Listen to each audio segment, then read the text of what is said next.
Hai UC People, perkenalkan saya Teresia Ratih dari Program Studi Informatika. Hari ini teman-teman akan belajar bersama saya bagaimana menggunakan AI ketika teman-teman belajar selama perkuliahan di UC. Tentunya dengan cara yang berintegritas dan profesional. Pada sesi kali ini teman-teman akan belajar banyak hal. Yang pertama tentu saja bagaimana penggunaan AI dalam pembelajaran. Yang kedua, teman-teman akan belajar bagaimana cara menggunakan AI dengan cara yang bertanggung jawab serta beretika. Dan karena teman-teman adalah UC People, kita akan belajar menggunakan AI dengan cara yang berintegritas dan profesional. Sehingga teman-teman ketika nanti belajar di UC bisa menggunakan AI dengan cara yang lebih pintar juga. Lalu, apa sih AI sebagai study companion itu? Jadi, ketika teman-teman menggunakan AI sebagai sahabat belajar teman-teman, dia akan menjadi asisten teman-teman untuk belajar. Ingat ya, sebagai asisten untuk belajar, bukan menggantikan proses belajar dari teman-teman. Sehingga, apa yang bisa kita lakukan dengan AI? AI bisa membantu teman-teman untuk memahami konsep dengan lebih baik. AI juga bisa bantu teman-teman untuk lebih cepat melakukan summarisasi terhadap paragraf-paragraf panjang yang teman-teman baca atau mungkin susah untuk teman-teman pahami. AI juga bantu teman-teman untuk bisa lebih cepat memahami masalah-masalah yang terlihat kompleks dengan menyederhanakan problem tersebut. Sehingga teman-teman akan lebih mudah untuk mengorganize apa yang teman-teman pikirkan dan pelajari. Saat ini sudah banyak teknologi-teknologi AI yang bisa teman-teman pakai untuk belajar. Ada 3 tipe yang bisa teman-teman pakai. Yang pertama kita akan lihat sebagai general purpose dulu nih. Tools yang pertama ini mungkin teman-teman sudah banyak pakai, yaitu ChatGPT, di mana teman-teman bisa melakukan banyak pertanyaan, kemudian menanyakan konsep. Yang kedua, ada teknologi yang mirip dengan ChatGPT, berasal dari perusahaan yang berbeda, yaitu ada Gemini. Ini adalah tools yang terintegrasi dengan Google. Yang ketiga, yaitu Perplexity AI, di mana ini adalah AI yang menggabungkan lebih banyak web sources, sehingga teman-teman akan lebih mudah untuk mencari referensi. Tipe pembelajaran yang kedua, yaitu writing and editing. Mungkin beberapa dari kita masih banyak yang kesulitan untuk melakukan penulisan atau pembuatan materi dengan menggunakan bahasa Inggris. Ada beberapa tools AI yang bisa kita pakai. Tools yang pertama yaitu Grammarly, di mana Grammarly ini akan membantu kita menulis dalam bahasa Inggris, membenarkan grammar kita, tone maupun tenses kita. Tools yang kedua ada yang namanya Quillbot, di mana Quillbot ini ada menu-menu seperti bisa membantu teman-teman untuk melakukan paraphrasing, untuk melakukan summary dari paragraf-paragraf panjang.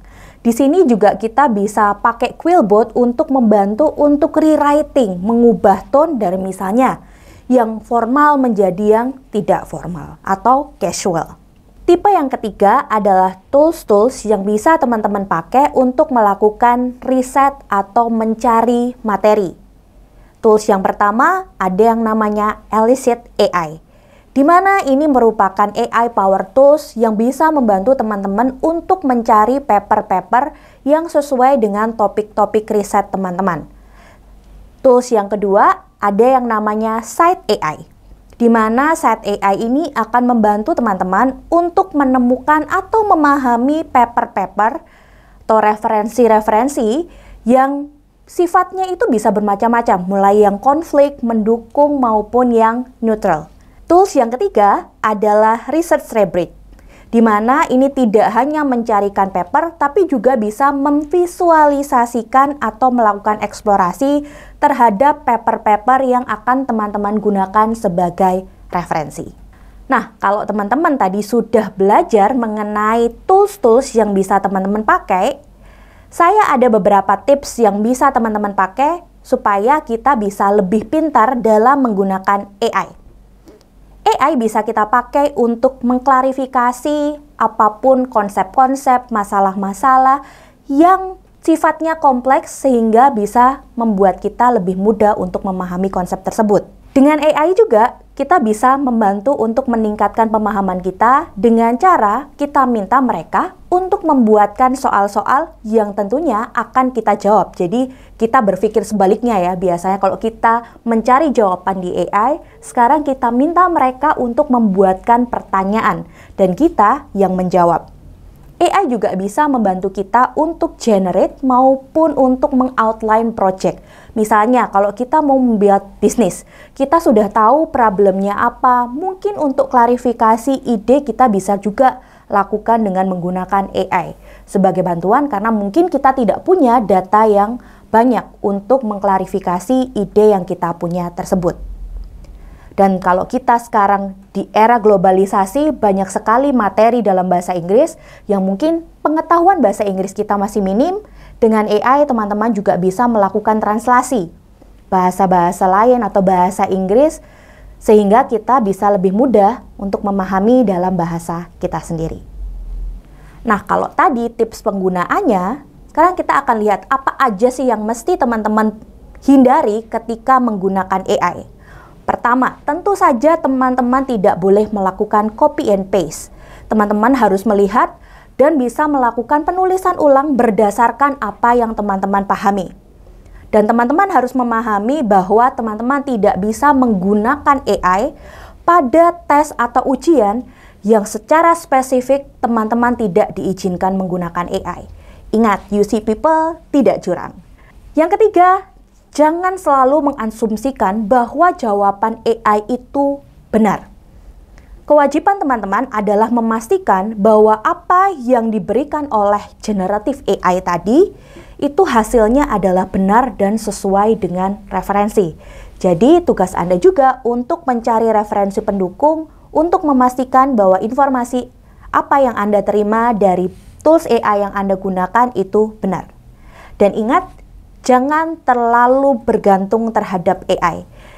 AI hanya bisa mengaugment kecerdasan kita, bukan menggantikan kecerdasan kita.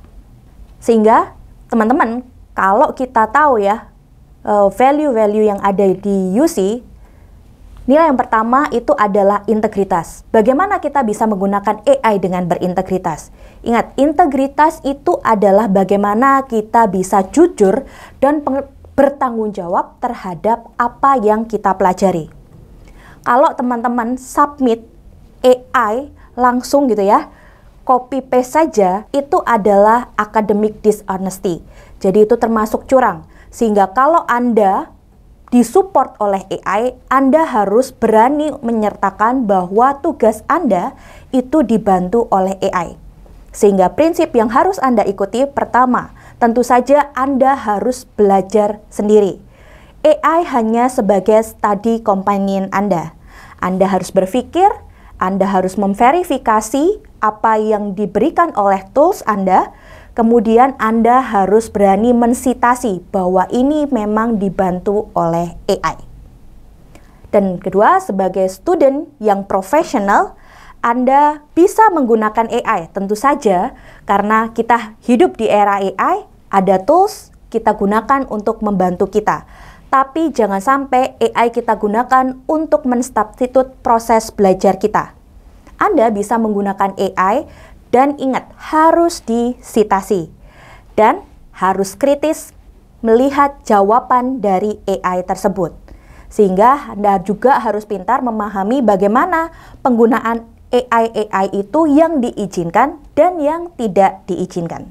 Pesan saya, ketika Anda menggunakan AI, Anda harus berani menanyakan ke diri kalian sendiri. Jadi, apakah benar dengan tools ini saya masih belajar? Apakah benar saya bisa mempertanggungjawabkan apa yang saya kumpulkan ke dosen, baik itu tugas maupun ujian? Apakah ini benar-benar proses belajar saya? Apakah yang saya kumpulkan benar-benar mencerminkan apa yang saya pahami? Itu yang harus Anda pikirkan ketika Anda menggunakan AI. Pesan terakhir dari saya, ingat AI ada untuk digunakan. AI harus bisa mengaugment kecerdasan kita. Kita bisa berpikir bahwa AI seperti kalkulator, tapi bukan berarti dengan kalkulator kita tidak bisa berhitung, ya kan? Jadi gunakan AI dengan cara yang bertanggung jawab. Dan ingat, tugas yang Anda kumpulkan maupun ujian yang Anda kumpulkan itu adalah tanggung jawab Anda untuk menunjukkan apakah memang benar itu adalah pemahaman yang Anda miliki. Yang terakhir, Anda harus bisa menggunakan AI dengan cara yang berintegritas dan juga profesional. Terima kasih, sampai jumpa pada sesi berikutnya. Salam entrepreneur.